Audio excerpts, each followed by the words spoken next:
కానీ రేవంత్ రెండు రెడ్డి మూడు లాంటి సార్లు నాయకులు లేరండి ప్రతిపక్షాల్లో. కడుపు ఇలా పుట్టింది, పత్రికలు రాస్తాయి, కళ్ళకల వేరెందుకులే వచ్చింది కానీ అన్నారు. రేవంత్ రెడ్డి కళ్ళకల నీకునేటువంటి నాయకుడు నాకైతే ఎక్కడా లేరు అర్థం తెలంగాణలో. శ్రీనివాస్ గారు ఒకటే మాట శ్రీనివాస్ గారు ఒక్క నిమిషం. Boss is back. కేసీఆర్ 19వ తేదీన తెలంగాణ భవన్కి వస్తున్నారు, దాని గురించి చెప్పండి.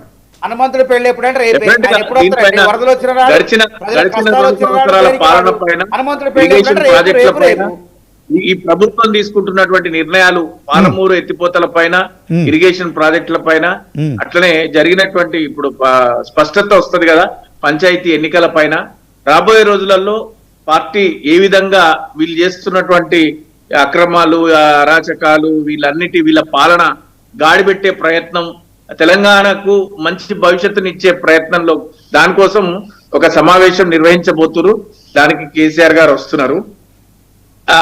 ఆ రోజు జరిగేటువంటిది, ఆ రోజు శ్రేణులకు, నాయకులకు దశ దిశను నిర్దేశించేటువంటి కార్యక్రమం అది. ఈ ప్రభుత్వ పాలన పైన సమీక్ష ఉంటది. రేపు భవిష్యత్తు ఏ విధంగా పార్టీ నిర్ణయించుకొని ముందుకెళ్లాలనే దానిపైన సమీక్ష ఉంటుంది. Okay, thank you. మొత్తానికి డిబేట్లో పాల్గొన్న బత్స శ్రీనివాస్ గారు, బీఆర్ఎస్ నాయకులు, అదే క్రమంలో మానవతా రాయ్ గారు, కాంగ్రెస్ నాయకులు, ఇద్దరు కూడా ధన్యవాదాలు. సో ఇది తెలంగాణ సీఎం రేవంత్ రెడ్డి ప్రతి సందర్భంలోనూ తెలంగాణ అనే ఒక రాష్ట్రాన్ని ప్రపంచ పటంలో ప్రత్యేక గుర్తింపించే ఆ కార్యక్రమాల విషయంలో మరి ముందుంటున్నారు. దానికోసం ఫుట్బాల్ ఆడడం, అది కూడా ప్రపంచ ఫుట్బాల్ దిగ్గజ ఆటగాడితో ఆడే సాహసం చేయడం కావచ్చు.